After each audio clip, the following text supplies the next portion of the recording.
Recording in progress. Assalamualaikum warahmatullahi wabarakatuh. Salam sejahtera, selamat pagi dan salam Malaysia Madani. Selamat datang ke program ISM Bicara Eksekutif Siri 1 2026 Anjuran Institut Sosial Malaysia, ISM Kementerian Pembangunan Wanita, Keluarga dan Masyarakat. Bagi memberkati program kita pada hari ini, marilah kita menandatangan membaca Al-Fatihah. Al-Fatihah.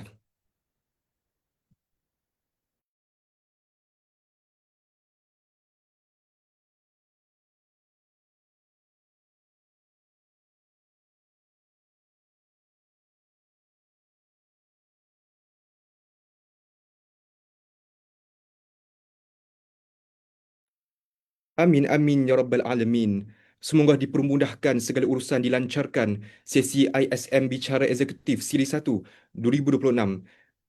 Diberikan kelancaran tutur kata sebagai moderator dan dipenuhi keberkatan serta manfaat untuk semua yang terlibat. Sebelum itu, marilah saya mempersilakan Encik Khairul Nazri bin Hamzah dari ISM untuk memimpin bacaan doa program. Dipersilakan.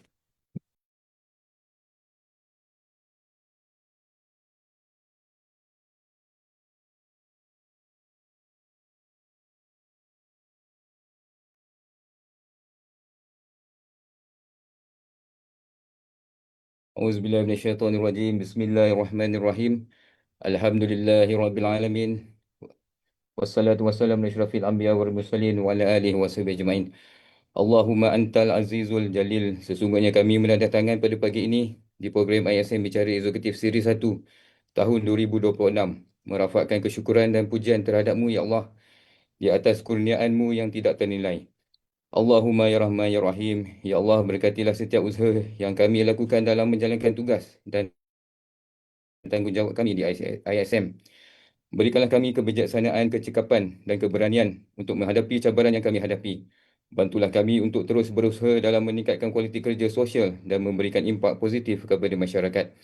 Ya Allah, permudahkanlah bagi ISM untuk terus melaksanakan program latihan yang berkualiti, penyelidikan yang relevan dan penerbitan yang memberi sumbangan kepada pembangunan sosial. Berikanlah kami sumber daya yang mencukupi dan sokongan yang diperlukan untuk mencapai matlamat kami dalam memajukan kebajikan masyarakat. Ya Razak, Ya Fatu, Ya Alim. Ya Allah, permudahkanlah bagi ISM untuk terus menjadi pusat kecemerlangan di bidang kerja sosial dan pembangunan sosial. Berikanlah kami kejayaan dalam usaha kami untuk memperbaiki kualiti hidup dan kesejahteraan masyarakat Malaysia. Rabbana Rabbana atina fid dunya hasanah wa fil akhirati hasanah wa qina azabannar wa sallallahu ala sayyidina Muhammadin wa ala alihi wa sahbihi wasallam walhamdulillahi rabbil alamin.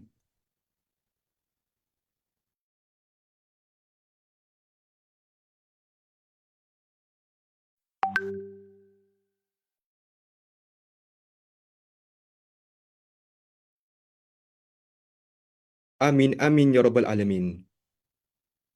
Seterusnya untuk makluman tuan-tuan dan puan-puan, ISM Bicara Eksekutif merupakan salah satu inisiatif Intellectual Institute Social Malaysia ISM yang dianjurkan dalam bentuk bual bicara bagi membincangkan isu-isu semasa, cabaran strategik serta perkembangan terkini dalam pelbagai sektor.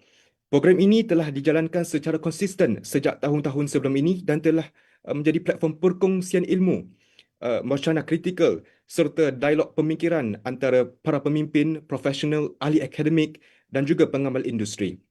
Kali ini untuk tahun 2026 kami bawakan kembali ISM Bicara Eksekutif Siri 1 tahun 2026 yang bertajuk Keharmonian Hidup Bersama Peaceful Coexistence sebagai teras kesejahteraan sosial, sisi pandang fiqh ta'ayush dan juga dasar sosial negara. Untuk makluman hadirin, Majlis Perwakilan Agung PBB United Nations dengan izin telah mengisytiharkan 28 Januari sebagai International Day of Peaceful Coexistence atau Hari Antarabangsa Keharmonian Hidup Bersama untuk memperkukuh penghormatan terhadap kepelbagaian, toleransi dan juga kerjasama antara budaya, agama dan masyarakat demi keamanan yang berpanjangan. Jadi untuk menyahut sahutan daripada PBB, kami memilih tema ini untuk ISM Bicara Eksekutif tahun 2026. Hari ini kami bawakan kepada anda seorang yang berpengalaman, seorang yang berilmu dan merupakan seorang panel pakar rujuk perpaduan negara untuk berkongsi ilmu dan mengupas topik ini, iaitu Yang Berbahagia Datin Paduka, Prof. Dr. Khadijah binti Muhammad Kambali, alias Hambali, Pengarah Pusat Peradaban Universiti Malaya, dan Profesor Jabatan Usuluddin dan Dakwah, Akademi Pengajian Islam, Universiti Malaya. Jadi tanpa meninggalkan masa lagi, saya menjemput Yang Berbahagia Datin Paduka Prof. Dr. Khadijah untuk memulakan sesi ISM Bicara Eksekutif ini. Dipersilakan. Auzubillahiminasyaitanirrajim. Bismillahirrahmanirrahim. Alhamdulillahirrabbilalamin. Wassalatu wassalamu ala ashrafil anbiya wal mursalin wa ala alihi wa sahbihi ajma'in. Amma ba'du. Pertamanya, terima kasih kepada saudara moderator, saudara Muhammad Syafiq, dan juga kepada Puan Pengarah Institut Sosial Malaysia, Kementerian Pembangunan Wanita dan Masyarakat. Betul ya? Iaitu Puan Nur Haslindah Muhammad Sibi dan timbalan pengarahnya Puan Hafsah binti Abdul Aziz, dan juga kepada pakar jurubahasa isyarat kita Puan Asma dan juga Puan Irma, dan juga kepada keseluruhan urustia Institut Sosial Malaysia. Assalamualaikum warahmatullahi wabarakatuh. Selamat pagi, salam sejahtera dan salam madani. Saya sebelum saya pergi kepada ISM Bicara Eksekutif, tahniah kepada pihak ISM yang begitu prihatin terhadap keharmonian hidup bersama, kerana itulah diri kita yang hidup bersama dengan multi-etnik, multicultural, multi-budaya, multi-bahasa, dan pastinya inilah yang kita lalui dan kita jalani selama ini. Dan juga kepada sidang pendengar, penonton pada pagi ini, saya suka untuk kita mendengar secara santai dan tenang. Maksudnya relax, chill saja, sebab tajuk tu tengok kalau kita baca keharmonian hidup bersama, peaceful coexistence sebagai teras kesejahteraan sosial, sisi pandang fik ta'ayush dan dasar sosial negara. So kalau kita lihat ni ada keywords ataupun kata kunci yang perlu kita telusuri secara lebih mendalam. Apa dia yang dimaksudkan dengan keharmonian hidup bersama? Apa dia yang dimaksudkan dengan teras kesejahteraan sosial? Apa pula yang dimaksudkan dengan fik ta'ayush dan dasar sosial negara? So kita tenang-tenang, dengar santai, dan saya berharap tuan-tuan, puan-puan, sidang pendengar dan penonton sama ada secara live Facebook maupun di mana-mana media sos dapat relax, tenang. Kalau ada matcha strawberry pun sedap juga. Sambil-sambil minum, sambil-sambil dengar apa yang kita ingin bicarakan pada pagi ini. So untuk next, kalau kita boleh lihat slide seterusnya, silakan. Okey. Kalau kita lihat dia, okey, tengah-tengah tu kalau kita nampak rajah tersebut, masyarakat Malaysia, kemudian ada bangsa, ada agama, ada etnik, ada budaya, ada bahasa. Ya. So kalau kita lihat lebih mendalam lagi, kita sedia maklum, kita sedia maklum bahawa inilah kehidupan yang kita lalui. Sebab kita sedia maklum bahawa masyarakat Malaysia merupakan sebuah masyarakat multi-etnik, budaya dan agama yang selama ni kita hidup secara harmoni dan mengekalkan keunikan masing-masing. Itu yang cantiknya. Dan ruang lingkup kehidupan bersama keanekaan etnik, warna kulit, budaya, apa lagi? Anutan keyakinan, pemikiran dan fahaman boleh sebenarnya menjadi cabaran utama untuk kita mewujudkan keharmonian hidup bersama, iaitu peaceful coexistence. Ini tajuk kita ni yang tadi saya sebut awal-awal tadi. So kalau kita lihat perpaduan dan keharmonian dalam masyarakat yang terdiri, sekali lagi saya nak sebut ni, daripada beraneka agama, etnik, bahasa, budaya, sebenarnya banyak bergantung kepada bagaimana cara kita berfikir, bagaimana pendirian kita, bagaimana sikap penganut setiap agama itu ataupun setiap etnik itu terhadap isu yang melibatkan hubungan antara umat beragama di Malaysia. Kita sedar ya, kita dah pun memasuki tahun 2026 dan ini merupakan siri eksekutif ya bicara yang pertama dan dah 69 tahun merdeka. Namun ya sambil-sambil chill tu saya sebut tadi, kita tersentak sedikit, masih terdapat beberapa kes yang melibatkan hubungan antara masyarakat multi-etnik Malaysia terjejas ya dan berkait rapat dengan isu sensitiviti agama dan perkauman. Itu realiti. Itu realiti. Dan kalau kita lihat ya, luahan penghinaan ya, terhadap penganut agama lain, terhadap kaum lain, terhadap etnik lain ya, yang berbeza ni amat mudah kita lantunkan di media sosial. Sebab apa? Sebab kita sering bersembunyi di sebalik nama samaran atau akaun palsu. Itu realiti. Penghinaan itu sama ada dalam bentuk sindiran, kenyataan atau tindakan. Ya. Dan pemaparan isu-isu sensitiviti agama oleh media ini sebenarnya amat membimbangkan kita. Ya, terutamanya kitalah masyarakat dan juga pihak kerajaan. Kerana persepsi masyarakat kita ni mudah sangat dibentuk melalui pengaruh media. Tambahan lagi pula ni, ada pula asam garam ni, rempah ratus ya, yang menambah-nambah. Momokkan segelintir pihak tertentu dengan propaganda seperti ekstremisme, ya, liberalism, ya, Islamofobia dan sebagainya turut mempengaruhi dan mengganggu gugat hubungan baik antara pelbagai etnik dan agama di Malaysia. Dan kenyataan ini menggambarkan bahawa cabaran yang dihadapi oleh kita sebagai masyarakat Malaysia bukan sahaja hadir dalam bentuk serangan fizikal semata-mata tetapi juga melibatkan serangan pemikiran. Ini memperlihatkan bahawa kepelbagaian yang kita lalui ini tidak secara automatik menatijahkan keharmonian. Tanpa kerangka nilai dan mekanisme sosial yang jelas, ini yang dituntaskan ataupun dipasakkan dalam dasar sosial negara. Ini yang dibawa oleh institusi sosial Malaysia yang bertujuan untuk membangunkan lagi, melestarikan pembangunan sosial dan masyarakat, kesejahteraan masyarakat. Ya. Jadi kalau kita lihat, sebagaimana yang saya nyatakan tadi, tanpa kerangka nilai dan mekanisme sosial yang jelas, ya, kepelbagaian ini boleh menjadi sumber ketegangan. Jadi persoalannya, bagaimana ya perkara kepelbagaian ini boleh diurus supaya menyumbang kepada kesejahteraan sosial. Tadi saya dah jelaskan, di sinilah peranan dasar sosial negara 2030 memainkan peranannya.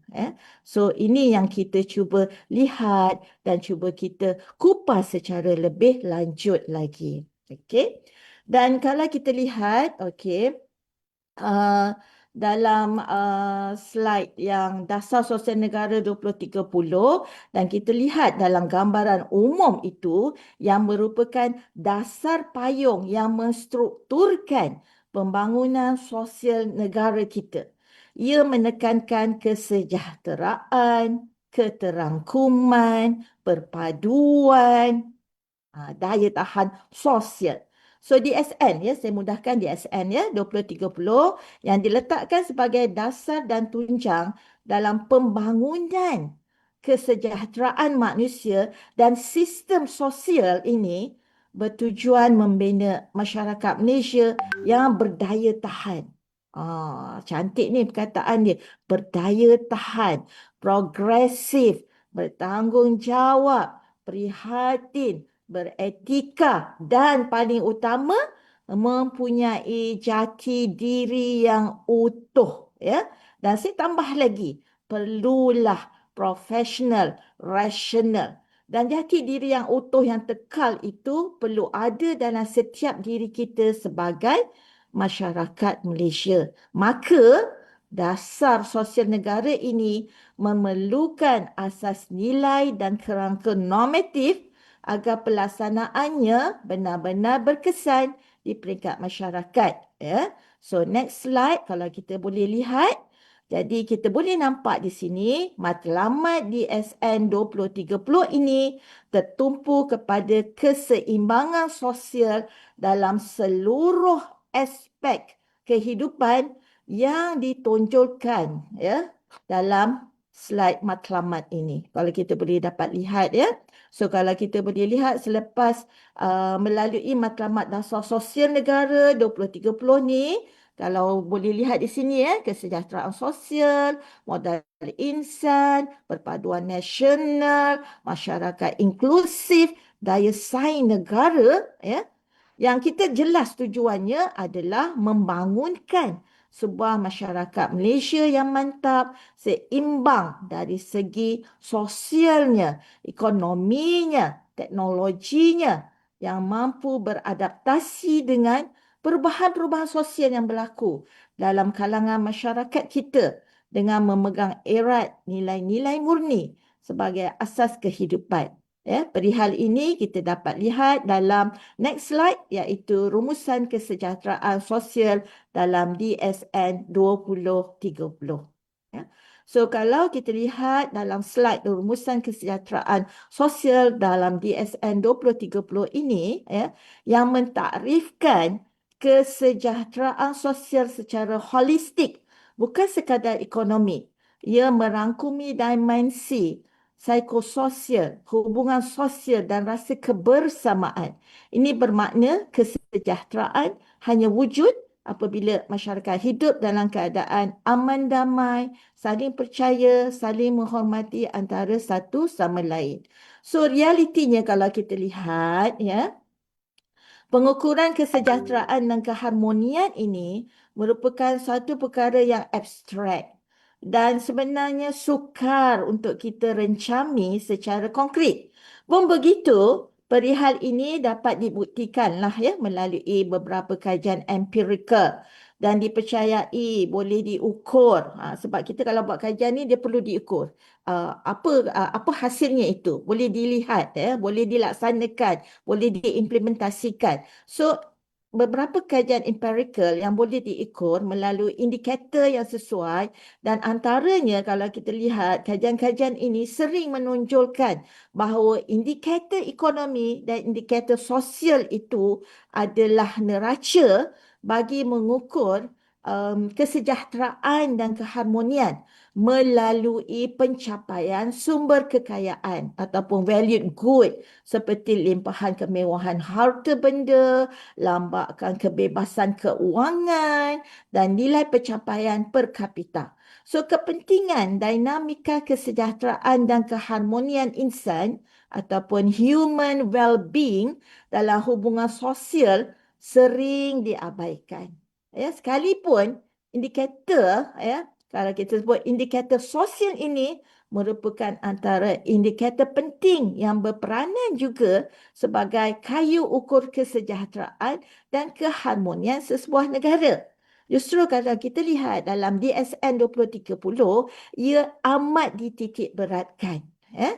Jadi kalau kita lihat ya, salah satu indikator kesejahteraan keharmonian insan yang ditekankan dalam DSN ini adalah hubungan sosial yang dapat memupuk perkembangan insan yang dijalin dengan ikatan kasih sayang, mahabbah, ya, muhibbah dalam hubungan kekeluargaan, keakraban dalam hubungan bersama jiran tetangga, sahabat handai, ya, jiran sekerja, maksud saya jiran sekerja yang duduk-duduk sebelah meja dalam suasana institusi ataupun dalam suasana organisasi, tempat kerja dan sebagainya yang minta maaf, yang terdiri daripada pelbagai etnik, disulami pula dengan suasana persekitaran yang aman damai, tenang, memastikan tiada sebarang bentuk konflik yang tidak terkawal yang boleh tercetus.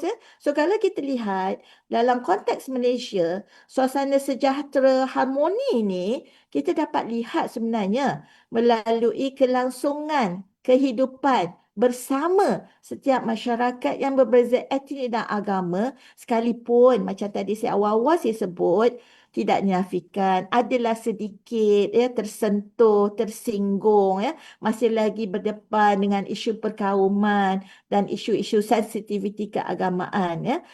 Saya sebenarnya boleh kalau tidaklah keterlaluan, saya boleh katakan yang saya sebenarnya sangat berbangga nak menyebut bahawa kepelbagaian yang kita lalui selama ini, yang kita hidup bersama ni, bukanlah penghalang untuk setiap daripada kita saling berinteraksi dan bekerjasama secara aman dan damai.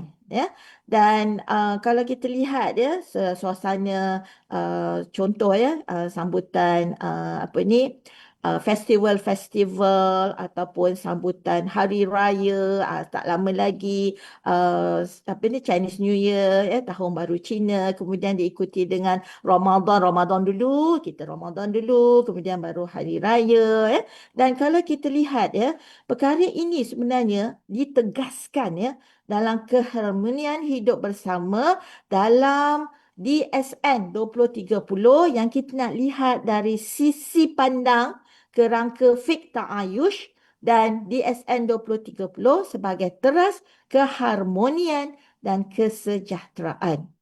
So ini next slide ni kalau kita lihat peaceful coexistence sebagai teras kesejahteraan.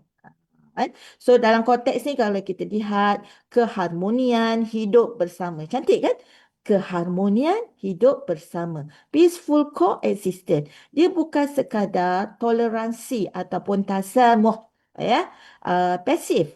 Tasamuh ini maknanya satu ruang lingkup interaksi kita dengan individu yang berbeza agama, berbeza etnik, berbeza budaya, berbeza bahasa.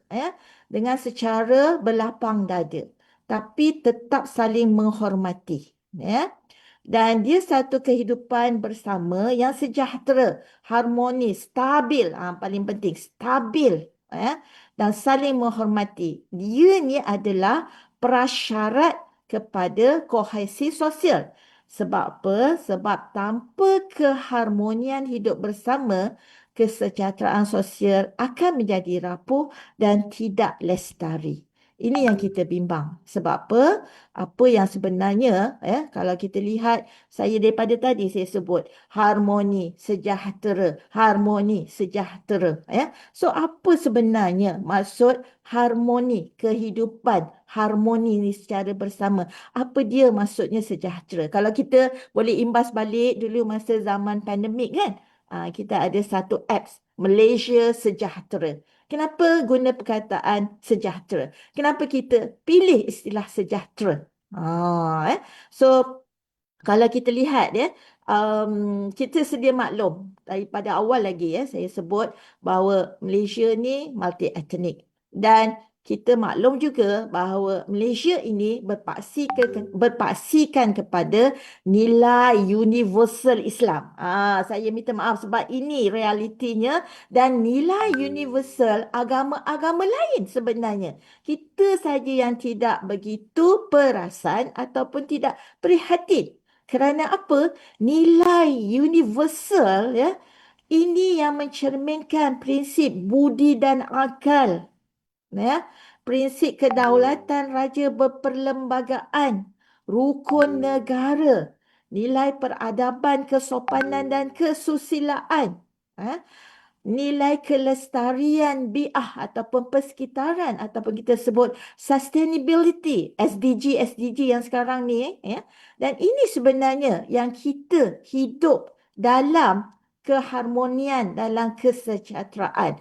Dalam erti kata yang lain, pembentukan bangsa Malaysia. Boleh kalau saya sebut bangsa Malaysia? Mungkin ada yang rasa Bukan tu, salah tu. Tapi saya suka nak menggunakan istilah ini kerana kita dah hidup bersama.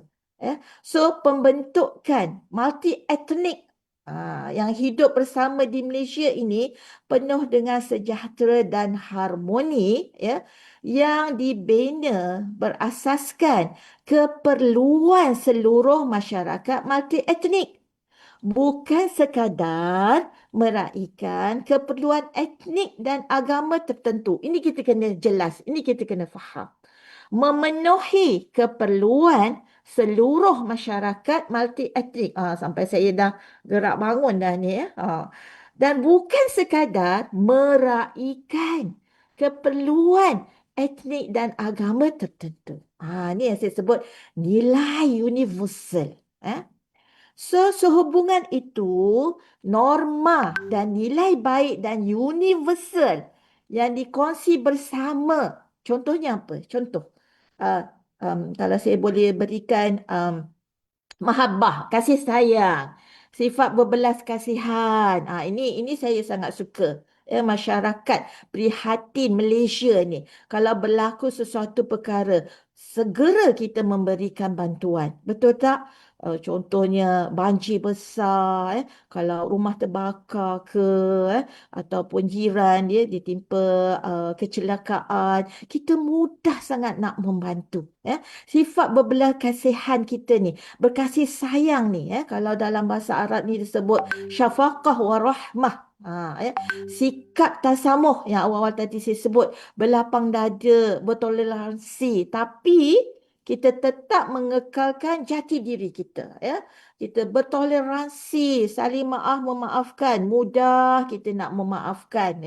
Sebab kita faham tak ada manusia yang sempurna. Sentiasa berjiwa besar, berfikiran luas, berlapang dada, muhibbah, menghormati, dan semua nilai akhlak mulia ini wajib kita praktikkan secara bersama.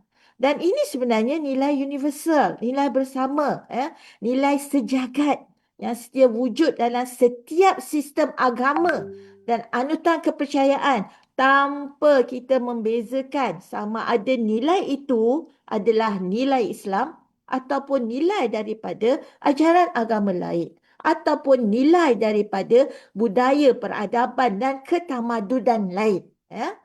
Tapi kalau kita lihat, setiap norma yang baik itu perlu kita praktikkan bersama dalam kerangka fik ta'ayush. So kalau kita sebut fik ta'ayush itu apa? Fik kewujudan bersama. Selalu kalau kita dengar fik ni, kita akan kaitkan dengan perkara-perkara hukum hakam. So bila kata hukum hakam di sini, maksudnya peraturan, nilai, prinsip. Dan perihal ini jugalah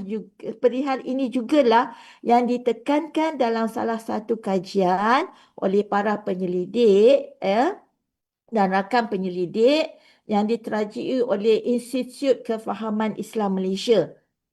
Satu kajian yang telah pun menggubal Piagam Harmoni Malaysia. Piagam Harmoni Malaysia, dan pihak IKIM bersama dengan rakan penyelidik Universiti Malaya, juga Universiti Malaysia Sabah, telah bersama-sama melaksanakan beberapa FGD. Maknanya fokus group discussion ini yang terdiri daripada masyarakat awam, daripada para ahli politik, daripada para cendekiawan, daripada masyarakat pelajar, kemudian daripada masyarakat wartawan, pegawai-pegawai yang memegang jawatan-jawatan di sektor kerajaan, dan juga tidak dilupakan kepada masyarakat awam, meluahkan rasa apa yang mereka hendak dalam Piagam Harmoni Malaysia ini, apa yang mereka harapkan dalam kehidupan kesejahteraan bersama. Dan kalau kita lihat Piagam Harmoni Malaysia ini boleh selaraskan, boleh dibaca secara bersama sebenarnya dengan Dasar Sosial Negara 2030. Dan ini jugalah yang ditekankan oleh Kementerian Perpaduan Malaysia, yang sangat-sangat prihatin tentang bagaimana kita nak melestarikan kehidupan dan juga pembangunan kehidupan masyarakat Malaysia yang terdiri daripada multi etnik, dan juga multi budaya dan juga multi bahasa. So kalau kita boleh lihat di sini, bahawa kepentingan sejahtera dan harmoni ini sebenarnya memupuk dan mengekalkan sikap keperi kemanusiaan, keamanan, keseimbangan dan kemakmuran, dan kalau kita lihat juga secara mendalam, kenapa bila dalam berlakunya pandemik kita menggunakan istilah sejahtera berbanding dengan istilah-istilah lain. So kalau kita lihat di sini, istilah sejahtera dan harmoni ini sebenarnya saling berkaitan dan saling melengkapi.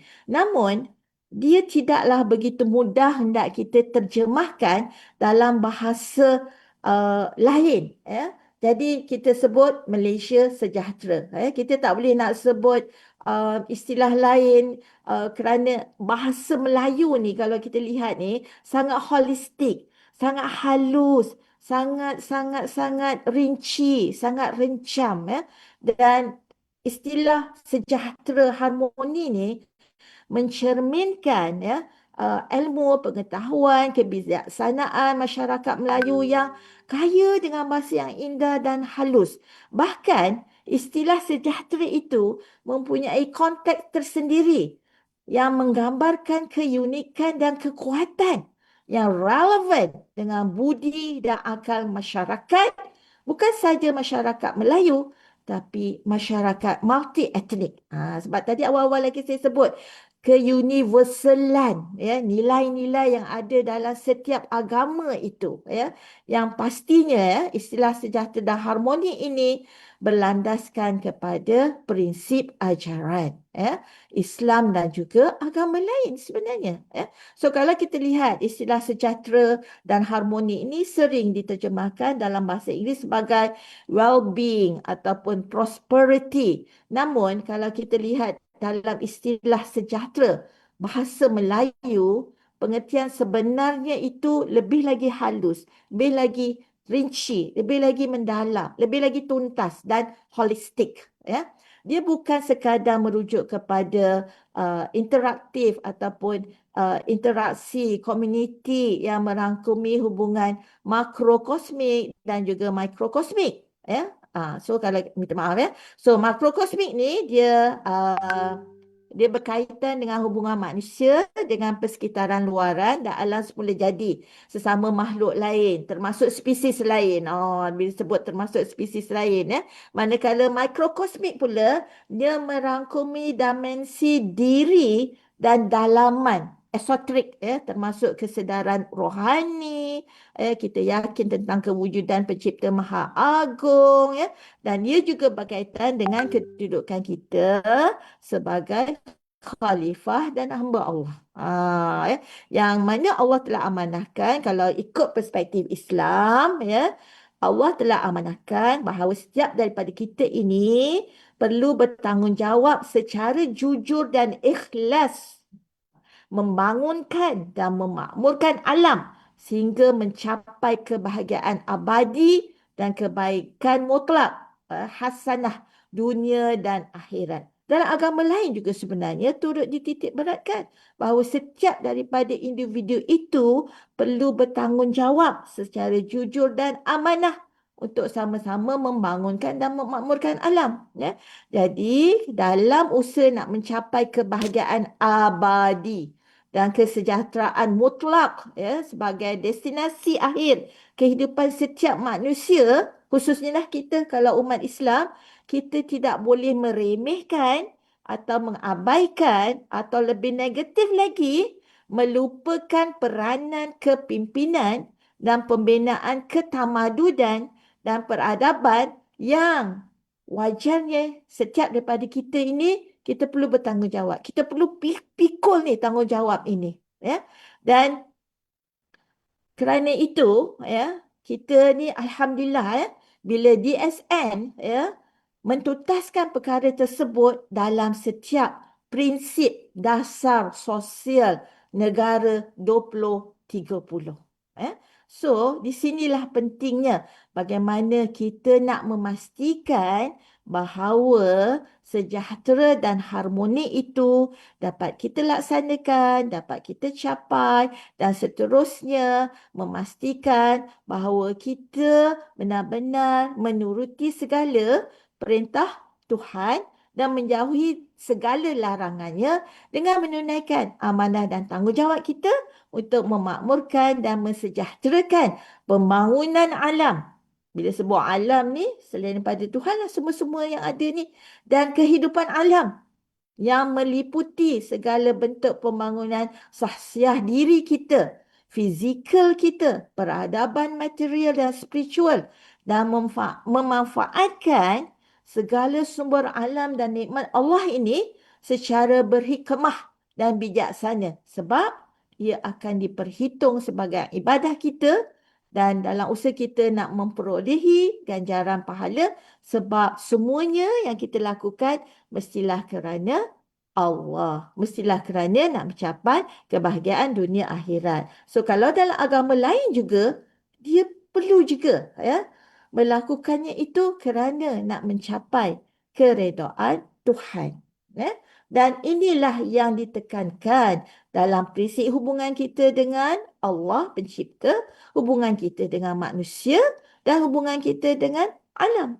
Jadi kalau kita lihat makna sejahtera dan harmoni dalam bahasa Melayu ni mempunyai pengertian yang memungkinkan ke arah rasa bertanggungjawab dan menunaikan amanah, nak memastikan seluruh umat manusia ni yang saya sebut, tanpa mengira agamanya, tanpa mengira etniknya, tanpa mengira budayanya, tanpa mengira bahasanya, sentiasa dalam kesejahteraan dan keharmonian hidup. Dan ini yang kita sebut sentiasa diberkati dan dirahmati. Ini sangat penting dalam kehidupan kita dan ini jugalah yang ditekankan dalam DSN. So kalau kita lihat bagaimana perkara ini pula dikaitkan dengan fake ta'ayush. Slide dah sampai fake ta'ayush, cerita tak sampai lagi, tapi tak apa. So kalau kita lihat apa dia fake ta'ayush ni, dan kalau kita lihat slide di sini, kerangka konseptual Islam, maruah insan, keharmonian sosial, keadilan, apa sebenarnya? So fake ta'ayush atau fake kewujudan bersama dalam kepelbagaian,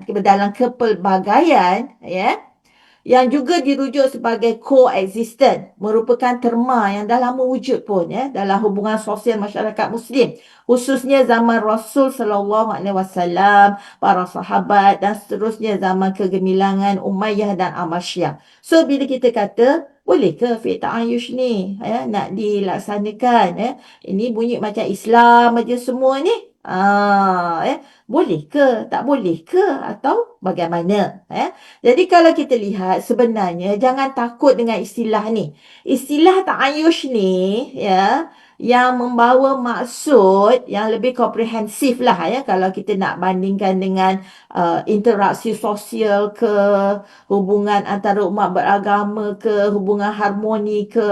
Jadi ta'ayush ni secara asasnya sebenarnya lah dia membawa maksud menjalani kehidupan yang harmoni walaupun berbeza agama, walaupun berbeza etnik, walaupun berbeza budaya, walaupun berbeza bahasa. Itu sebenarnya maksud ta'ayush. Maknanya kehidupan bersama dalam satu komuniti yang berbeza latar belakang, berlainan anutan kepercayaan dan berbilang etnik yang disandari, yang diterasi, yang didasari dengan semangat kasih sayang, tahap toleransi yang tinggi, tolak ansur yang tinggi. Jangan kita saling tolak-tolak, menolak, beransur-ansur jatuh. Tak tahu siapa yang jatuh. Jangan macam tu. Tahap toleransi yang tinggi ni maknanya kita terbuka menerima kepelbagaian, saling memahami, saling mempercayai dan saling melengkapi antara satu sama lain. Justru dalam konsep ta'ayush ini yang bermaksud setiap komuniti ni sama ada kita etnik Melayu ke, Cina ke, India ke, masyarakat orang asli dan sebagainya mempunyai identiti tersendiri yang unik. Yang unik, yang kita perlu berbangga dengan identiti tersebut. Dan ciri-ciri yang berbeza. Dan kita perlu bangga dengan ciri-ciri tersebut. Sama ada daripada segi kepercayaan kita, anutan agama kita, etnik kita, suku kita, kaum kita. Contoh kalau masyarakat Melayu, sukunya suku apa? Melayu Banjar, Melayu Jawa, dan bahasa serta komuniti ni walaupun kita ada identiti kita yang unik, ciri-ciri yang berbeza daripada aspek agama, etnik, suku, kaum, bahasa, tapi kita tetap tinggal bersama dalam satu masyarakat atau dalam sesebuah negeri atau sesebuah daerah maupun dalam sebuah institusi. Malahan asas dalam melahirkan bangsa yang berjaya ini adalah melalui keharmonian dan kebahagiaan kehidupan bersama. Coexistent. Ini yang peaceful coexistent tu. Jadi kalau kita lihat, fiqh ta'ayush ni adalah penting untuk melandasi hubungan antara umat beragama. Islam menunjukkan bahawa setiap insan itu wajib, saya ulang lagi, wajib disantuni atas nama kemanusiaan. Sekalipun berbeza latar belakang anutan dan etnik. Kenapa? Kerana setiap daripada kita ini sebenarnya bersaudara. Kerana kita berasal dari susu jalur Nabi Adam AS dan Hawa. Ini yang kalau kita lihat dalam Al-Quran, ayat-ayat ini terlalu banyak dilantunkan di dalam Al-Quran. So kalau kita lihat bagaimana Allah berfirman, izinkan saya membacakan terjemahan ayat dalam surah Nisa. Selalu kalau kita dengar khatib ke dia baca, wahai sekalian manusia, tak naklah, saya tak nak macam itu. Saya teringat pula cerita filem apa tu, Ahmad Al-Bab, wahai jin. Tak nak, tak sedap. So saya nak tukar sikit, hadirin dan hadirat sekalian, ataupun tuan-tuan dan puan-puan yang dikasihi, bertakwalah kepada Tuhanmu. Yakinlah kepada Tuhanmu yang menciptakan kamu dari seorang diri. Dari seorang diri, nafsun wahidah. Kalau bagi penganut Islam, dia tahulah istilah itu. Dan daripadanya Allah menciptakan isterinya. Tak ingat pula, minta maaf, saya nak kena baca dekat phone saya. Menciptakan isterinya, dan daripada keduanya Allah memperkembangbiakkan laki-laki dan wanita yang ramai. Dan bertakwalah kepada Allah yang dengan menggunakan nama Allah ini, kita saling meminta satu sama lain dan peliharalah hubungan silaturahmi itu, dan sesungguhnya Allah akan sentiasa menjaga dan mengawasi kamu. Alhamdulillah. So, maksud ayat yang saya baca tadi ni tak hanyalah tertumpu kepada persaudaraan sesama Muslim, tetapi sebenarnya ayat itu juga turut melangkumi ataupun meliputi seluruh umat manusia.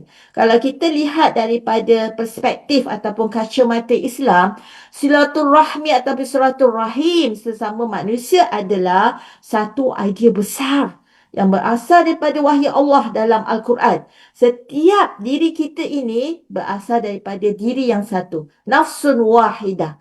Satu fakta yang ditekankan banyak kali ataupun berkali-kali dalam beberapa surah Al-Quran. Jadi kalau bagi umat Islam, seseorang yang bukan Muslim itu adalah saudaranya yang berasal daripada diri yang satu, iaitu Adam alaihissalam. Ya, yang berasal daripada tanah ataupun tin, intipati saripati tanah yang terpilih. Ya, sementara seseorang yang beriman adalah saudara seagama ataupun saudara seiman. Jadi persaudaraan agama ini khusus sesama Muslim dan diperluaskan kepada persaudaraan biologikal umum sesama manusia.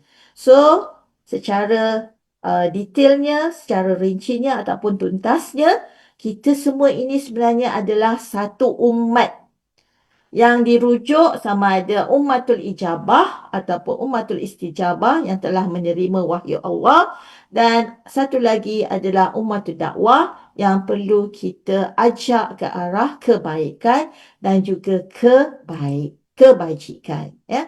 So, bila kita lihat daripada penjelasan mengenai persaudaraan ini, secara tidak langsung sebenarnya memahamkan kita bahawa hubungan sesama manusia ini adalah menjadi satu kewajipan kepada kita, untuk kita sentiasa bersikap belas kasihan, sentiasa bersikap berkasih sayang, bersikap saling memaafkan, sentiasa mempunyai jiwa yang besar, berfikiran luas, berlapang dada. Ini yang saya sebut awal-awal tadi.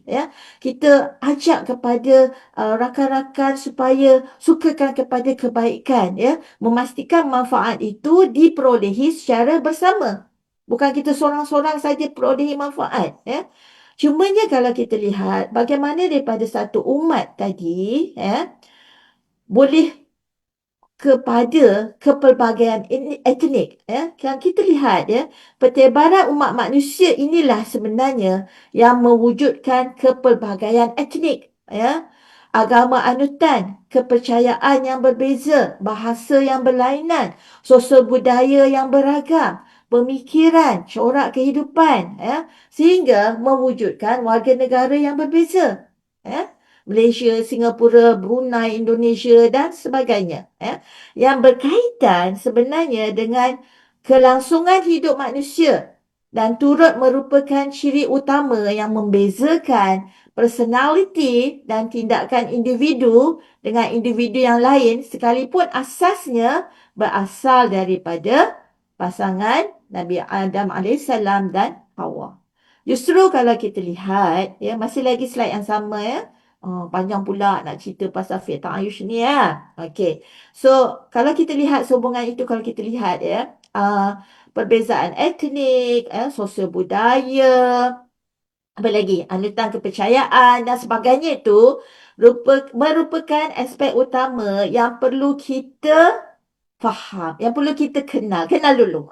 Yang perlu kita kenal dan perlu kita faham dalam usaha untuk menjalinkan hubungan antara umat beragama yang menatijahkan jalinan persahabatan. Ia bukan sekadar, okey, cantik dah buat slide yang seterusnya. Ia bukan sekadar terbatas sesama umat manusia seagama dan seakidah, tetapi lebih luas lagi antara umat berbeza agama. Jadi jalinan interaksi ini amat penting untuk mewujudkan kesatuan kemanusiaan dan perpaduan sejagat yang menjunjung elemen sejahtera, harmoni, aman, damai. Jadi interaksi antara penganut agama ini adalah selaras dengan prinsip ajaran Islam, bahkan prinsip ajaran agama lain. Okay? Cuma kita sedar tak sedar saja. Bahkan saya nak tekankan, Islam ini bukan agama yang mendidik umatnya untuk memencilkan dan meminggirkan diri daripada tradisi keagamaan lain hanya kita berbeza agama dan budaya. No. Malahan Islam inilah yang sebenarnya turut menerima nilai peradaban dan warisan lain khususnya yang berkaitan dengan ilmu pengetahuan dan sains, teknologi, gagasan ilmiah dan metod akademik. Aspek ini yang dibangunkan melalui interaksi dan kerjasama ke arah manfaat untuk seluruh masyarakat dunia Islam dan juga bukan Islam. Cantiknya ni. Ya. So kalau kita lihat ya tu sebab tu darjah tu kan kepelbagian ujian moral intelektual manusia ta'aruf ni apa dia ni kita nak faham ni ya. So kalau kita lihat ya kita lihat prinsip pertama ya. Interaksi dengan kepelbagaian etnik dan budaya ya. Bahasa dan anutan kepercayaan ini bukan sahaja meliputi hubungan dua orang atau lebih individu, tapi sebenarnya meliputi merangkumi seluruh masyarakat multi etnik dan sekaligus membawa maksud yang lebih luas sehingga melibatkan pembinaan akhlak, sikap, pemikiran setiap masyarakat multi etnik tersebut ya.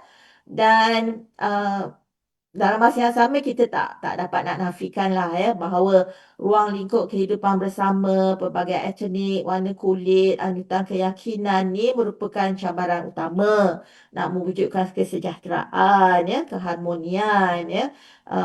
Apatah lagi sentimen keagamaan ini amat mudah dibakar dan sukar dipadam. Justru kalau kita lihat di sini bagaimana jalinan kesejahteraan, keharmonian dan kejayaan dalam hubungan masyarakat multi etnik Malaysia ini ya yang ditegaskan dalam prinsip ta'arufnya, tafahumnya, ta'awunnya, takafulnya. So kalau kita lihat ta'aruf maknanya kita saling kenal mengenali ya.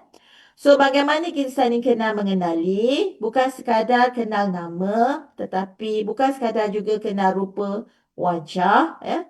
Tapi yang lebih dalam ialah mengenali personality, latar belakangnya bagaimana. Ya. Sebab tu kita kata tak kenal maka tak faham. Kita tak faham lagi. Ya. Kalau dah kita tahu, jangan pergi jauh, adik-beradik je. Kita ambil contoh adik-beradik. Seorang abang ni dia suka makan sambal belacan. Adik pula suka makan sambal udang. Oh, sedap pula nak tengah-tengah hari ni ya. Dan kemudiannya seorang lagi suka sambal sotong. Walaupun dilahirkan daripada ibu bapa yang sama, tapi kecenderungan ya setiap individu itu adalah berbeza, apatah lagi kalau multi etnik ya.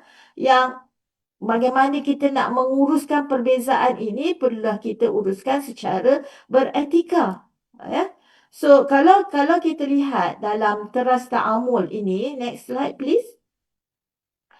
Bagaimana dalam mekanisme peaceful coexistence ini kenal mengenal secara mendalam. Maksud kalau kita berkenal-kenalan ya, bagaimana kita nak menjadikan itu sebagai suami kita atau isteri kita pasangan sehidup.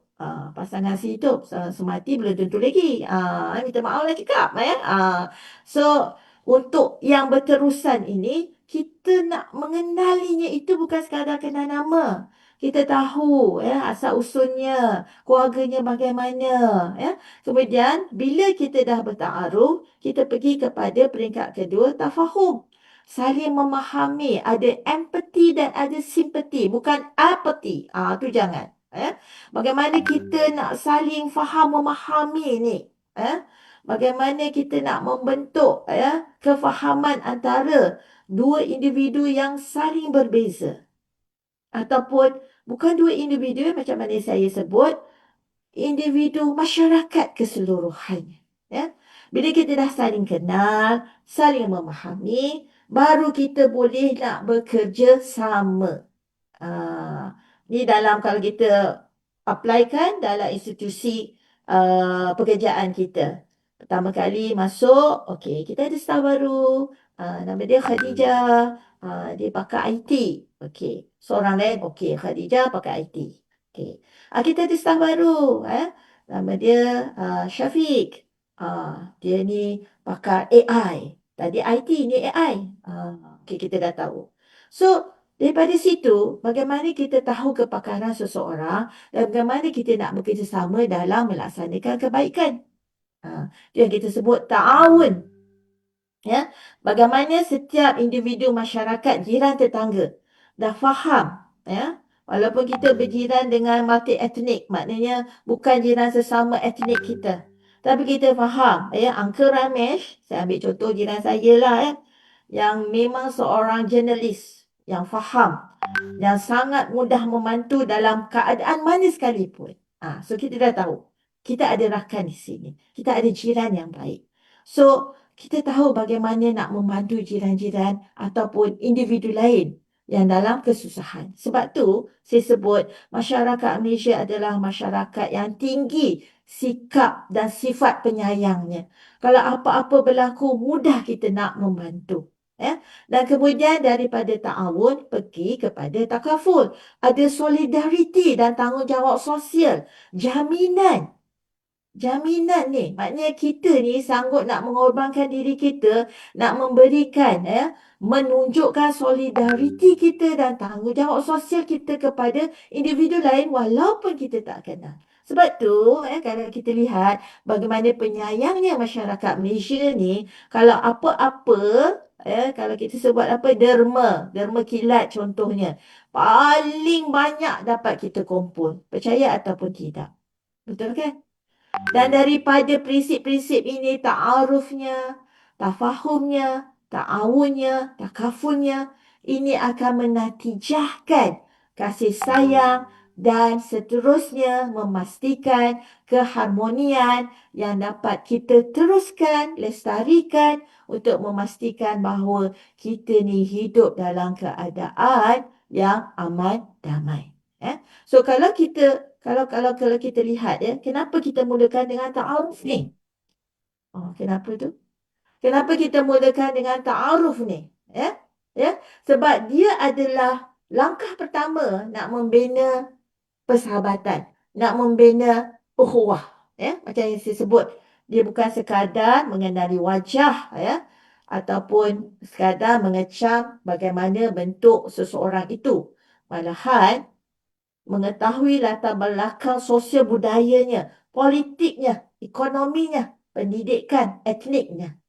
So, daripada jalinan persahabatan antara seorang individu, termasuk juga masyarakat, sesebuah komuniti, bahkan negeri maupun negara lah, kalau kita sebut, dia adalah titik tolak searah melahirkan sikap saling menghormati. Kemudian apa lagi? Mempercayai. Kemudian apa dia lagi? Menyayangi, mencetuskan sikap bertoleransi, berinteraksi bersama, bertasamuh, berlapang dada.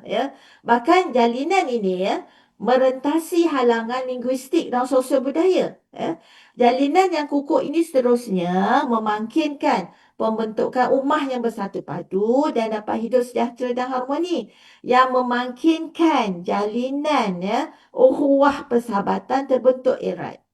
So proses ta'aruf inilah kerana itu dimulakan dengan saling kenal mengenali. Dia tak boleh kenal seorang saja, dia kena ada mengenali. Yang dilaksanakan tu mampu sebenarnya nak membuka hati individu kepada tahap yang seterusnya lah, yang kita lihat dalam ni tadi ni, tafahum, yang saya jelaskan tadi, tafahum. So perkenalan mendorong kita untuk bersifat terbuka dan menerima, memahami keunikan, ciri-ciri istimewa setiap individu. So tafahum itu didefinisikan sebagai yang dalam slide tu, saling memahami. Dan dia merupakan peringkat yang seterusnya, yang hanya tadi sekadar kenal. Nak faham bagaimana nak mendekati seseorang itu, dia membawa kepada proses yang lebih tuntas lagi, lebih rinci lagi. Sehingga individu itu akan rasa selesa, rasa tenang, rasa damai dalam interaksi, dalam pergaulan, dan rasa mudah untuk didekati.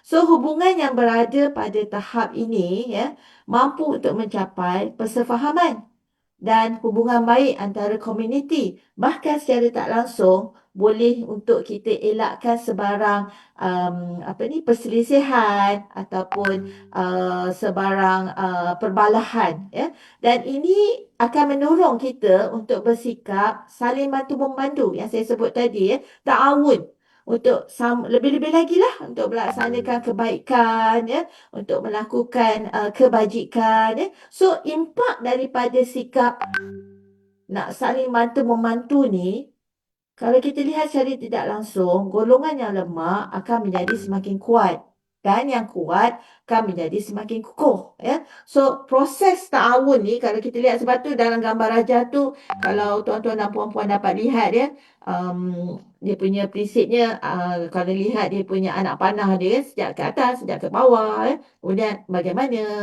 proses itu berlaku, ya. So daripada proses ta'awun itu akhirnya akan mempengaruhi seseorang itu kepada proses interaksi yang seterusnya, iaitu takaful tadi, ya. Maknanya ada jaminan, maknanya ada sikap nak saling menanggung beban antara satu sama lain tanpa mempedulikan kepentingan diri sendiri. Dia umpama satu bentuk jaminan perlindungan dan kepedulian. Betul istilah ni. Dan kepedulian ke atas individu lain berbanding kepedulian terhadap diri kita sendiri. Dan ini sebenarnya kalau dalam Islam dirujuk sebagai ukhuwah yang sangat tinggi. Ukhuwah yang macam kalau kita duduk asrama dulu, ya, kita selalu ingatkan, kita tak kisah kawan kita guna ubat gigi kita, kita tak kisah kawan kita guna shampoo kita, sampai tahap tu lah. Kita tak kisah kalau kawan kita duduk tidur atas katil kita, tapi kita kisah kalau kawan-kawan kita tu yang dah guna tak reti pula sama-sama nak berkongsi. Itu kita kisah. Betul tak? So kalau kita lihat, kalau kita lakukan daripada ta'aruf, tafahum, nampak, ya? Anak panah tu sekejap ke bawah, sekejap ke atas. Kemudian kepada takaful, ta'awun, yang akhirnya membuahkan ataupun menatijahkan mahabbah, kasih sayang. Kita akan rasa ada sesuatu yang tak kena. Kalau tiba-tiba rakan serumah kita ni balik lambat, ya, kita akan rasa risau. Dia dah sampai kepada peringkat tersebut. So maknanya pembudayaan, ya, prinsip-prinsip, nilai-nilai, ta'aruf, tafahum, takaful, ta'awun, dan sampai menatijahkan mahabbah ini dalam interaksi sosial ni, ya, yang sebenarnya bukan saja tertumpu pada ruang lingkup hala tuju kehidupan bertaayush ataupun peaceful coexistence, kehidupan harmoni, kewujudan bersama ni. Bahkan dia sebenarnya meliputi keseluruhan aspek sosial dan integrasi sosial dalam merealisasikan hubungan baik antara penganut beragama, berbeza agama dalam kalangan masyarakat multi-etnik, multi-budaya, multi-anutan, ya, yang kita lihat sebenarnya selaras dengan pemaknaan konsep sejahtera dan juga harmoni. Kerana kemampuan prinsip interaksi sosial yang ditonjolkan dalam fiqh ta'ayush itu akhirnya menatijahkan mahabbah, kasih sayang, dan nilai muhibbah, iaitu nilai kebersamaan, nilai pengertian, nilai kepedulian, apa lagi? Nilai empati dan rasa kekeluargaan. Sekalipun kita berbeza latar belakang, berbeza anutan kepercayaan, berbeza agama, berbeza etnik, berbeza budaya. Itulah yang saya ulang-ulang, kan, sampai tuan-tuan puan dengar pun, apa Prof ni duk ulang-ulang. Tapi inilah yang ditekankan dalam kerangka fiqh ta'ayush dan DSN, ya. Dan konsep ini, ya, mencerminkan, ya, nilai Islam dan akhlak Islamiah yang bersulamkan nilai etnik dan norma masyarakat yang baik sebagai citra masyarakat multi-etnik Malaysia yang menepati ciri sejahtera dan harmoni.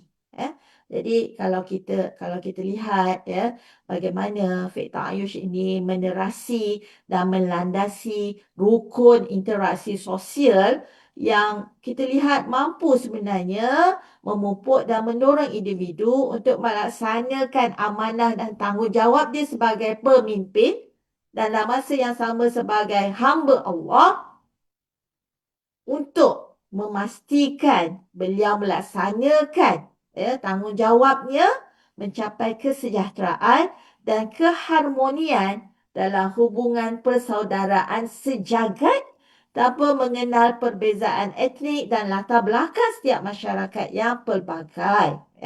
Jadi, secara tidak langsung kalau kita boleh lihat dalam slide yang seterusnya, bagaimana padanan fake ta'ayush dengan dasar sosial negara 2030. Jadi dah jelas kan? So kalau kita nampak di sini bagaimana ta'aruf yang kita lihat kohesi sosial dan rasa kebersamaan. Penting yang saya dah jelaskan tadi. Bukan sekadar kenal nama, kedar rupa bentuk, tidak. Tapi bagaimana dia menatijahkan kepada proses yang keduanya, nilai yang keduanya iaitu tafahum. Kalau kita lihat dalam DSN 2030 yang ditekankan harmoni dan pengurusan kepelbagaian di sini. Dan kita padankan dan padukan fake ta'ayush dengan DSN, Dasar Sosial Negara 2030, kita dapati keserasian. Tengok dah tersasul-sasul ni. Keserasian yang kuat, jitu dan tekat. Ta'awun tu kita sebut whole of society approach. Prinsip dan mekanisme fake ta'ayush ini menyokong matlamat dasar sosial negara seperti yang tertera dalam slide ini. Kohesi sosial, keadilan, keterangkuman, kesejahteraan mampan. Yang ini secara tidak langsung membuktikan bahawa fake ta'ayush ini mampu menjadi asas nilai kepada pelaksanaan dasar sosial negara.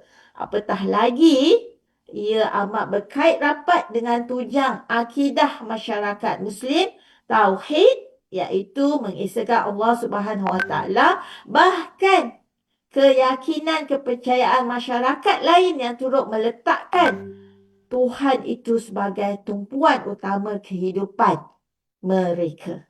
Okay? So, justru kalau kita lihat, dalam setiap agama menekankan perlunya mahabbah, kasih sayang nak mencapai kesejahteraan sosial yang mampan.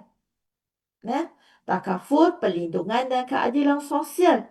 Ta'awun, bagaimana kita approach society dengan sikap saling bantu-membantu. Tafahum, bagaimana kita saling kenal mengenali setiap etnik. Tafahum, bagaimana kita memahami setiap etnik. Ta'aruf, bagaimana kita nak mengenali setiap etnik.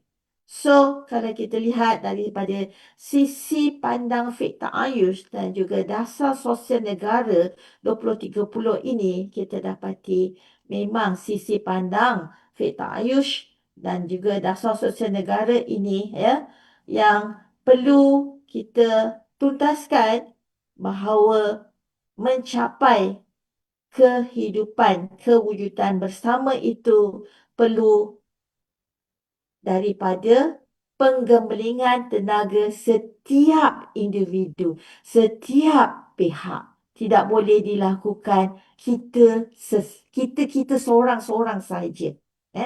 Sebab kalau kita seorang sahaja, tak berlakulah fake ta'ayush itu. Tak berlakulah interaksi ta'aruf itu, saling kenal mengenali. Tidak berlakulah tafahum itu, saling faham memahami. Tidak berlaku takaful itu, ta'awun itu, dan tidak berlakunya kasih sayang, mahabbah. Dan kalau next slide please, kalau kita lihat dalam implikasi fake ta'ayush ini kepada dasar sosial negara Okey, sorry. Tauhid keadilan ni dah. Next slide. implikasi kepada dasar sosial negara. Itu tadi saya dah jelaskan sekali, saya tak perlu inilah ya. Okey. So kalau kita lihat ya, dari sudut dasar ataupun daripada asasnya, dasar sosial negara 2030 ini memerlukan ya kerangka nilai untuk menjayakan matlamatnya.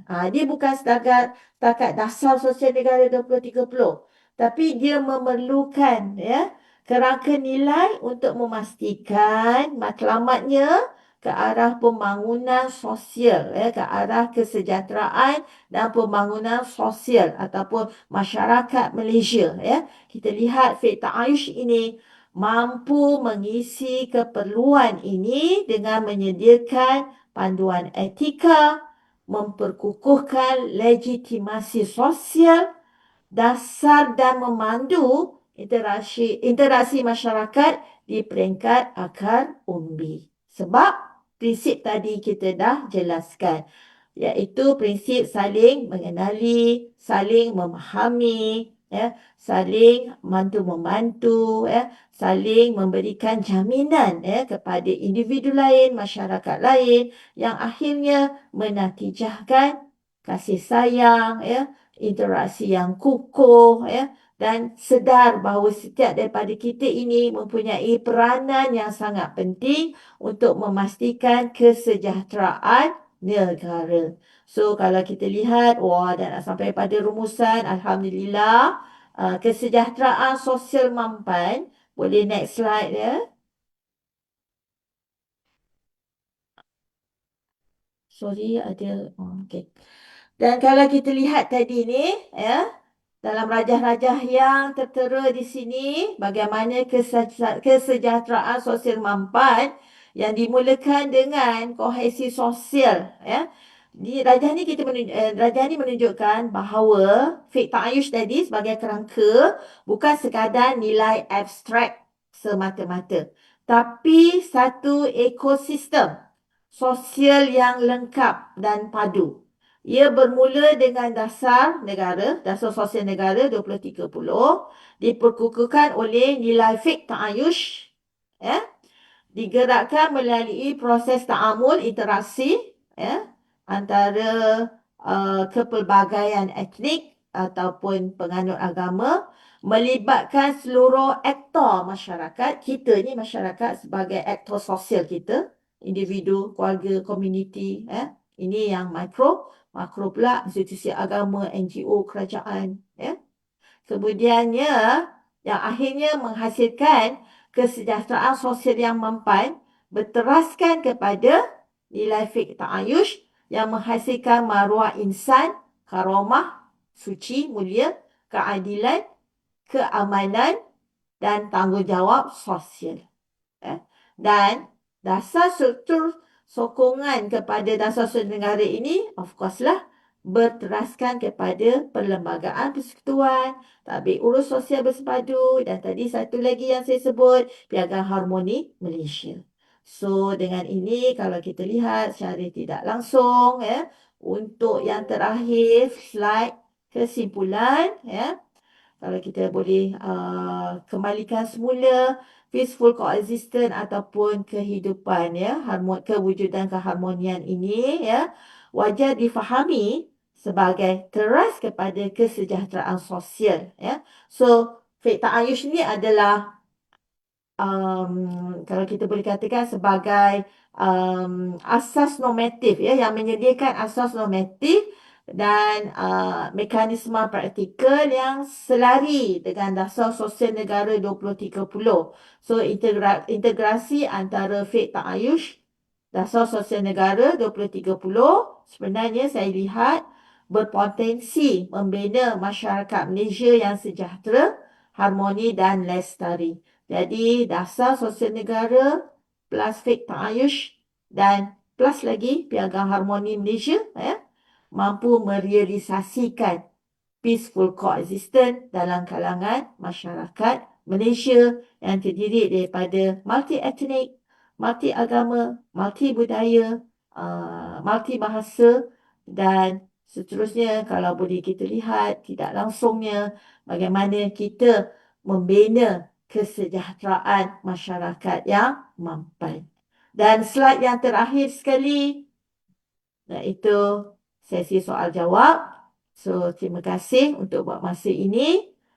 Saya ingin nak sebut sekali lagi, selangor tertumpahnya kasih. Sekian, terima kasih.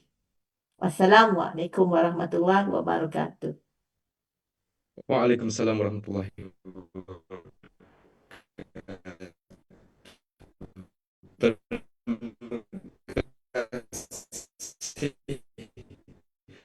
Prof. Dr. Khadijah, sisi pandangan fakta Ayush dan juga mekanisme sosial negara. Jadi kita sudah tiba di soal sisi jawab. Saya pasti ramai yang punya soalan berkaitan dengan perkara ini, khususnya kerana ramai tidak pernah dengar lagi fakta Ayush, yang mungkin ramai tidak familiar dengan peaceful coexistence. Jadi jika tuan-tuan perempuan ada soalan, sila ajukan soalan anda melalui chat dan Q&A di bawah.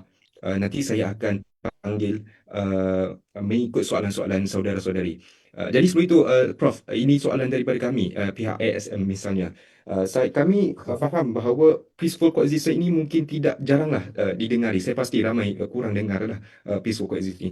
Jadi saya ingin tanya, apakah peranan individu, khususnya individu dan juga warga negara Malaysia yang berbilang kaum ini boleh mempraktikkan peaceful coexistence di tindakan seharian kami? Bagaimana itu, Prof? Okay, terima kasih kepada Cik Syafiq atas soalan tersebut.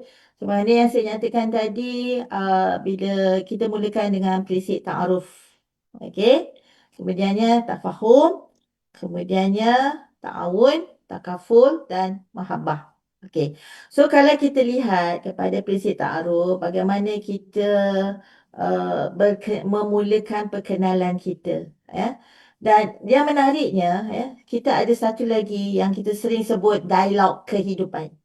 Bagaimana kita berinteraksi dengan individu, sama ada kita kenal ataupun tidak kenal, tapi kita tidak pernah ada rasa prejudis tersebut. Saya ambil contoh, bukan taksi lah, itu zaman saya taksi lah, ataupun rabbit sapu. Tapi zaman sekarang kita sebut Grab, Grab. Kita naik, kita call ataupun kita tampal Grab driver nak pergi satu destinasi yang lain. And then Grab driver tu datang, dia bukan yang sama attitude dengan kita. Contoh, kita lihat driver tu dengan siap bertattoo lah, kita tengok tu, kita ada rasa takut tak? Saya rasa tidak. Kita naik selamba je pun. Sebab kita faham, pemandu ini akan membawa kita kepada destinasi. Kita tidak ada rasa prejudis. Kita tidak ada rasa prasangka. Kenapa dalam keadaan yang kita memerlukan, contohnya kita nak sampai kepada destinasi, nak menghadiri sesi interview contoh, dan kita dah tak kisah dah pun siapa driver itu. Kita tidak ada rasa prejudis. Betul tak? Berlaku tak pada kita? Atau kalau kita lihat rider-rider yang hantar makanan kita. Sekarang ini kan dah dunia food pandanya, Grabnya, lagi apa lagi, macam-macam lagi lah, so kalau kita lihat individu-individu yang begitu, yang menyenangkan, yang memudahkan hidup kita, kita tidak pernah kisah pun bagaimana keadaan diri mereka. Yang penting makanan sampai. So kalau kita ada sikap yang tidak prejudis, tidak bersangka buruk, tidak memandang suatu perkara itu negatif, sebenarnya kita boleh hidup secara harmoni. Kita boleh melalui kehidupan ini dengan tenang dan aman. Jangan kita terlalu memikirkan suatu perkara yang negatif sehingga mengganggu gugat keharmonian yang sedia wujud. Tapi kita tak nafikanlah perkara yang biasa berlaku dalam kalangan kita. Kalau ada sesuatu yang triggered, contoh macam isu-isu yang berkaitan dengan sensitiviti keagamaan ataupun sensitiviti etnik ataupun perkauman, kita mudah sangat melenting. Sebenarnya perkara tersebut bukanlah tak boleh berlaku, tapi maksudnya bagaimana kita mengawal diri kita, bagaimana kita mengawal pemikiran kita bila sesuatu isu sensitif yang berlaku. Kita kena melihat perkara itu lebih mendalam dulu. Jangan melatah dulu, kemudian barulah kita faham, sebenarnya perkara itu bukanlah sedemikiannya berlaku. Tapi sikap kita yang terlalu mudah melatah terlebih dahulu sebelum kita mengetahui duduk sebenar satu-satu perkara yang berlaku. Saya suka macam ni, Encik Syafiq. Dalam kehidupan kita, dalam setiap etnik, kita ada weekly gathering. Betul? Kita ada weekly gathering. So, bagi umat Islam, hari Jumaat. Bagi masyarakat penganut Kristian, Katolik, biasanya hari Ahad, berkumpul. So, bagi agama-agama lain pun, mereka ada weekly gathering. Bagusnya, saya suka kalau setiap kepimpinan agama ini bersatu, berkumpul, Contoh, saya bagi contoh untuk sambutan Tahun Baru Cina. Tak lama lagi kan? Okey. Berkumpul di sini, maklumkan kepada setiap kepimpinan agama ini bahawa dalam sambutan Tahun Baru Cina, dia ada satu, yang ini pun sama ada dia budaya atau keagamaan, itu juga bergantung kepada suku etnik masing-masing. Mereka akan memakan mercun sebab itu adalah kepercayaan mereka. So, kita sebagai jiran tetangga yang hidup bersama perlu faham. Dan kita jangan melatah kata anak kita tak boleh tidur, tak faham ke ada baby, tak faham ke ada orang yang sakit, kenapa nak sambut macam ini mengganggu gugat. Kalau perkara ini diberitahu, dan kemudiannya pemimpin-pemimpin agama ini, imam ke, priest dan sebagainya, balik pada weekly gathering mereka dan beritahu, okey, Tahun Baru Cina ni akan ada pembakaran mercun secara besar-besaran. Kita kena faham bahawa kita menghormati itu adalah kepercayaan mereka. So, jangan ada sikap prejudis. Jangan terus kita menyalahkan individu lain hanya semata-mata kita nak kesenangan ataupun kesejahteraan hidup kita. So, dia perlu ada sikap saling memahami itu. Dan lazimnya kita ni suka tutup pintu. Maksudnya, kita tak nak memberitahu kepada rakan agama lain tentang ajaran kita, tentang agama kita, tentang budaya kita, tentang pemahaman kita. Kalau kita beritahu, kita berkongsi info-info tersebut, orang lain tidak akan mengkritik individu lain. Orang agama lain tak akan mengkritik agama kita dan kita tidak akan mengkritik agama orang lain ataupun anutan orang lain. Tapi kerana kita tak faham, kerana kita tak kenal, kerana kita tak faham, kerana kita tak saling bantu-membantu, kerana kita tak saling memberi jaminan, kerana kita tak semua tak tu, dia patutnya T je, tafahum kan. Tapi bila tak berkenalan, tak saling memahami, tak memberikan pembantuan, tak memberikan jaminan untuk perlindungan diri, tak akan menatijahkan, tidak menghasilkan menghampah. Tapi kalau kita melaksanakan prinsip-prinsip tersebut secara berlapang dada, menerima perbezaan, dan meraihkan kebersamaan, insya-Allah perkara ini dapat dilaksanakan dengan baik dan kita hidup sejahtera, kita hidup aman damai. Dan kita yakin walaupun kita tinggal bersama dengan jiran yang berbeza agama, tapi kita boleh hidup tenang sebab kita yakin jiran itu akan saling menjaga kita dan melindungi kita. Wallahu a'lam.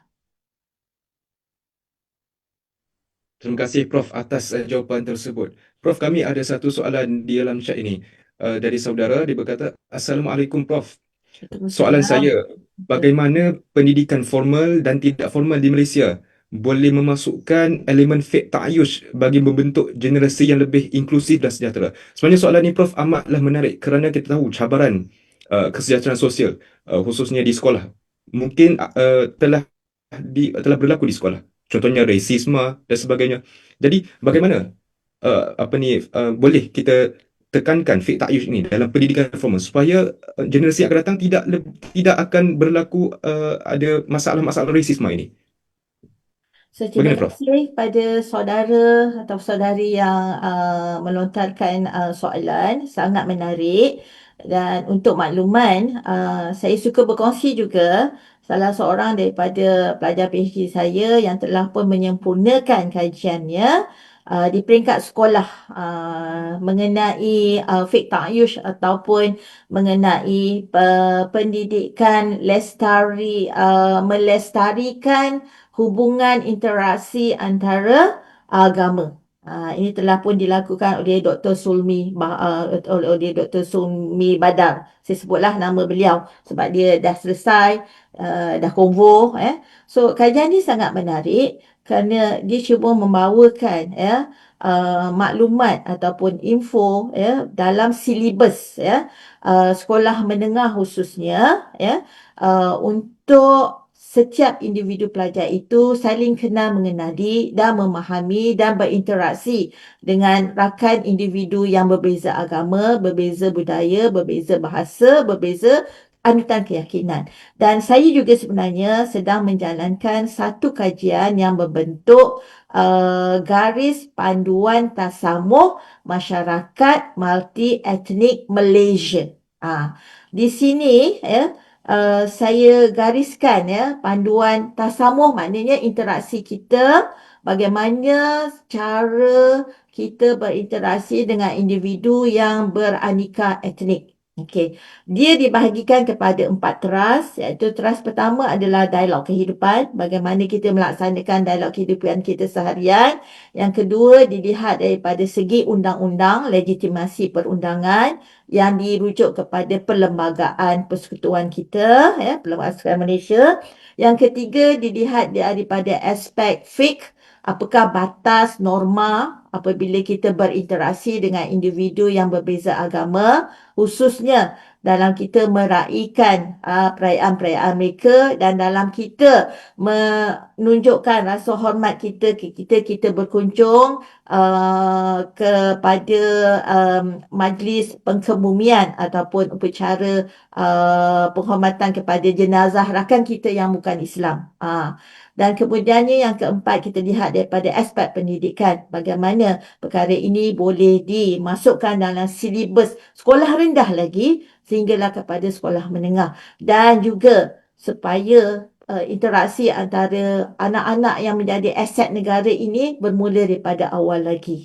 Kita tak mahu lagi ada dikotomi pengajian ataupun pendidikan yang membeza-bezakan masyarakat Melayu, India, Cina dan sebagainya. Sebaliknya, kalau kita lihat dalam fake ta'ayush ini, kita menyantuni setiap individu. Bukan saja dilihat daripada segi latar belakang berbeza etnik itu, budayanya, bahasanya, anutan kepercayaan, bahkan bagaimana situasi seseorang itu.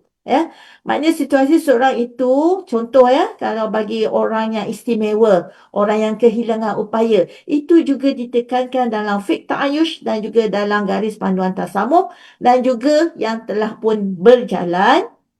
Saya sebut Piagam Harmoni Malaysia yang diketuai oleh Dr. Muhammad Farid Shahran daripada Institut Kefahaman Islam Malaysia, IKIM, dengan rakan penyelidik pada Universiti Malaya. Saya juga sedia terlibat, dan juga Universiti Malaysia Sabah. Itu semua adalah kajian-kajian yang disatu padukan untuk membawa kepada kesejahteraan masyarakat Malaysia multi-etnik ini. Allahuakbar. Mudah-mudahan memberi jawapan. Terima kasih Prof atas jawapan tersebut. Prof, dari Institut Sosial Malaysia dan juga KPWKM, Kementerian Pembangunan Wanita, Keluarga Masyarakat keseluruhannya, kami mendukung dasar sosial negara ini. Jadi tadi Prof ada berkata mengupas mengenai padanan antara fake ta'ayush ni dengan dasar sosial negara. Jadi kami nak minta pendapat Prof, mungkin di mana ruang penambahbaikan menurut perspektif fake ta'ayush ni untuk dasar sosial negara, ataupun dasar sosial negara yang sedia ada adalah lengkap dan jelas. Bagaimana Prof? Saya dah baca Dasar Sosial Negara 2030, sangat menarik. Apa yang yang tertera lah, yang tertera dalam laman Institut Sosial Malaysia itu dah cantik dan menarik. Cuma tinggal lagi bagaimana kita nak aplikasikan ataupun kita nak laksanakan dan kita nak budayakan. Dan saya yakin Dasar Sosial Negara ini dah bagus. Cuma kalau ia boleh disuntikkan lagi dengan elemen-elemen yang saya sebut tadi, tasamuhnya bagaimana, ta'ayushnya tu bagaimana, piagam harmoninya bagaimana, daripada segi legitimasi undang-undangnya bagaimana, daripada segi pendidikannya bagaimana. So kalau ia boleh bagaimana kita nak sebut dia, dibumikan, dibumikan. Bahasa dibumikan ni maknanya dirincikan lagi, direncamkan lagi, dia akan menjadi satu dasar sosial negara yang benar-benar membawa kepada pembangunan kesejahteraan masyarakat multi-etnik Malaysia. InsyaAllah. Dah comel dah tu sebenarnya, cuma tinggal lagi.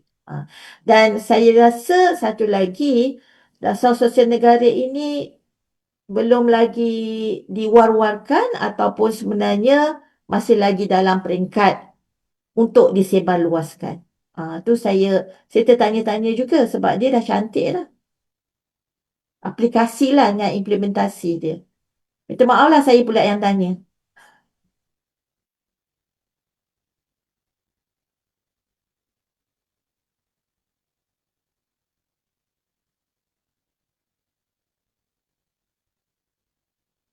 Tak dengar Cik Syafiq. Cik Syafiq tak buka suara ke?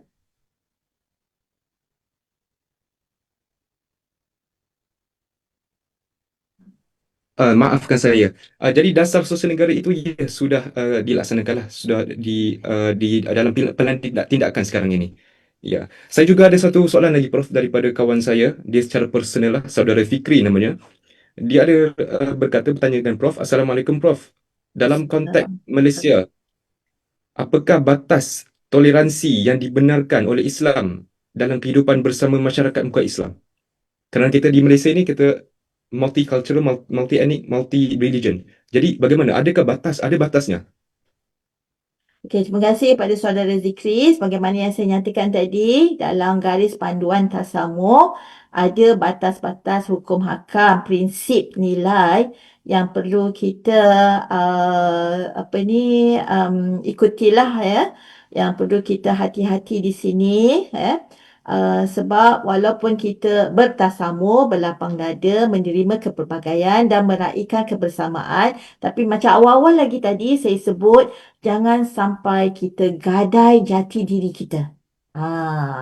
Maksudnya di sini meraihkan kepelbagaian, tapi kita ada prinsip kita. Maksudnya di sini, andai bila kita bertasamuh, bertoleransi, bertolak ansur itu menggugat jati diri kita sebagai satu-satu penganut agama yang tertentu, di situ kita perlu menyatakan pendirian kita. Kita kena nyatakan bahawa saya minta maaf, agama saya, kepercayaan saya, anutan saya, budaya saya tidak membenarkan saya untuk melakukan sesuatu yang di luar daripada batas kepercayaan keyakinan saya. Dia ada batas dia, dia ada limitasi dia, dia ada tahap-tahap dia. Sebab tu dalam kita melaksanakan kehidupan kita dengan pelbagai etnik dan bahkan pelbagai etnik lain pun juga akan mempertahankan jati diri dia, kepercayaan dia, anutan dia.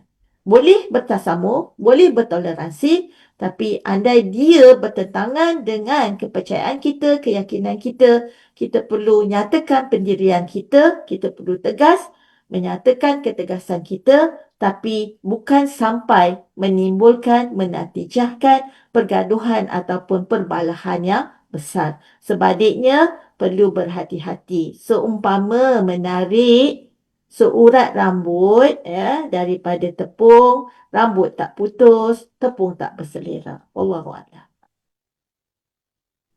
Terima kasih Prof Khadijah atas jawapan tadi.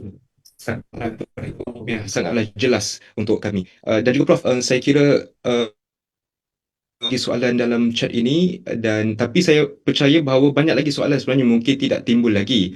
Tapi jika ada soalan, tuan-tuan puan-puan boleh menghubungi Urus Setia dan kami akan melontarkan soalan kepada Prof Khadijah di masa hadapan insya-Allah. Jadi hadirin dan hadirat, mencemburui kita telah sampai ke penghujung ISM Bicara Eksekutif Siri 1 tahun 2026, dan banyak pandangan yang bernas juga daripada Prof Khadijah, dan praktikal lah telah dikongsikan, dan diharapkan sesi ini memberi nilai tambah kepada semua yang mengikuti secara atas talian ini dan juga di live Facebook. Jadi dan juga untuk maklumat hadirin, peserta yang hadir akan diberikan sijil dan sijil akan diproses dalam masa 7 hari lah.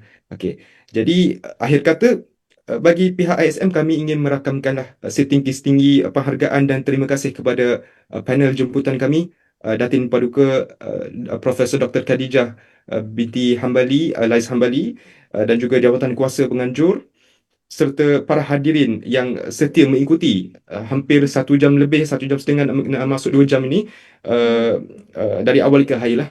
Jadi dengan itu, saya selaku moderator dan juga pihak ISM Institut Sosial Malaysia, Kementerian Pembangunan Wanita, Keluarga Masyarakat ingin mengucapkan terima kasih, dan jika ada salah silap, maaflah, kami mohon. Jadi dengan itu, wabillahi taufiq wa hidayah. Wassalamualaikum warahmatullahi wabarakatuh. Terima kasih. Terima kasih semua. Minta maaf saya batin. Moga berjumpa lagi di lain waktu dan di lain hari ya. Okey, mudah-mudahan memberi manfaat pada semua. Terima kasih. Dan ini pantun saya lah. Industri Melaya bermula kasih. Sekian, terima kasih. Assalamualaikum warahmatullahi wabarakatuh. Waalaikumsalam. Terima kasih Prof. Terima kasih semua. Terima kasih semua.